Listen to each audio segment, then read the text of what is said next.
জেলখানা আছে, মানুষও আছে, আমি যাইতে চাই না। হসপিটালও আছে, মানুষও আছে, কিন্তু আমি সেটা থাকতে চাই না। আদমের গ্রুপও থাকবে, শয়তানের গ্রুপ মানুষ থাকবে, কিন্তু আমি শয়তানের গ্রুপ থাকতে চাই না।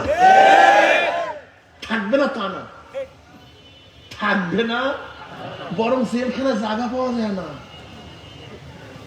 10 জনের জায়গায় 100 জন, কোন জায়গা নাই। কিন্তু আমি থাকতে চাই না, আমি যেতে চাই না। থাকবে না তা না। মূর্খ হওয়া ভালো না শিক্ষিত হওয়া ভালো? কথা বলে না কেন? তা শিক্ষিত সংখ্যা বেশি না মূর্খ সংখ্যা বেশি? হ্যাঁ, মূর্খ সংখ্যা। অত শিক্ষিত হওয়া ভালো সবাই জানে, কিন্তু তারপরে শিক্ষিত হই না কেন? শিক্ষিত হওয়ার জন্য সাধনা দরকার, মুখ্য হওয়ার জন্য সাধনা দরকার নেই। জঙ্গলের সংখ্যা বেশি না ফসলের সংখ্যা বেশি? আমি ফসল চাই না জঙ্গল চাই? হ্যাঁ, ফসল আমি চাই, সবাই চাই, কিন্তু সংখ্যা কম কেন? ফসলের পিছনে সাধনা করতে হয়, জঙ্গলের পিছনে সাধনা করতে হয় না। বুঝতে পারিনি? আপনি জেলখানায় যাইতে চান, একেবারে সহজ। যদি যেতে চান একেবারে সহজ। মেজাজ খারাপ, একজনের মাথার মধ্যে একটা বাড়ি দিয়ে দেন। হ্যাঁ, সিআইডি, ডিবি, এনএসআই, ডিবি যা আছে, পুরো প্রশাসন, কোথায় তুমি আসো?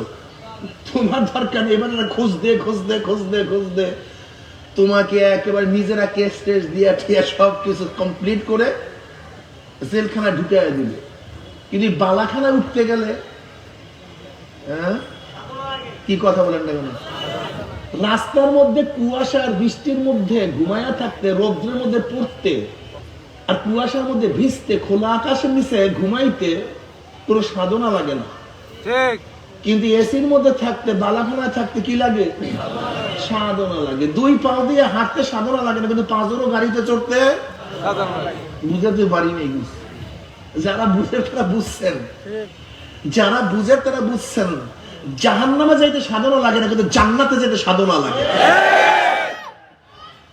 অনেক সাধনা লাগবে, সাধনা ছাড়া জান্নাতে যাওয়া যাবে না। বালাখানা উঠতে গেলে সাধনা লাগবে। আল্লাহ পাকের এই দুনিয়ার বালাখানার চেয়ে আল্লাহ পাকের বালাখানা জান্নাত কেমন? ওরে খোদা রে!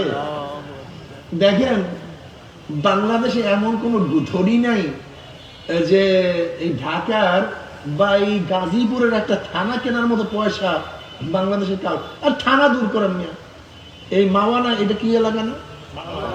এই বাংলা বাজার এলাকা কেনার মতো কোনো ধনী বাংলাদেশে নেই। এখানে যে সম্পত্তি, যে ইন্ডাস্ট্রিজ আছে, এটা কাউ নেই। ঢাকা শহর কেনার মতো গোটা দুনিয়ার মধ্যে ধনী নেই। বিল গেটের কত টাকা আছে আমরা সবাই জানি। কি কথা ঠিক না?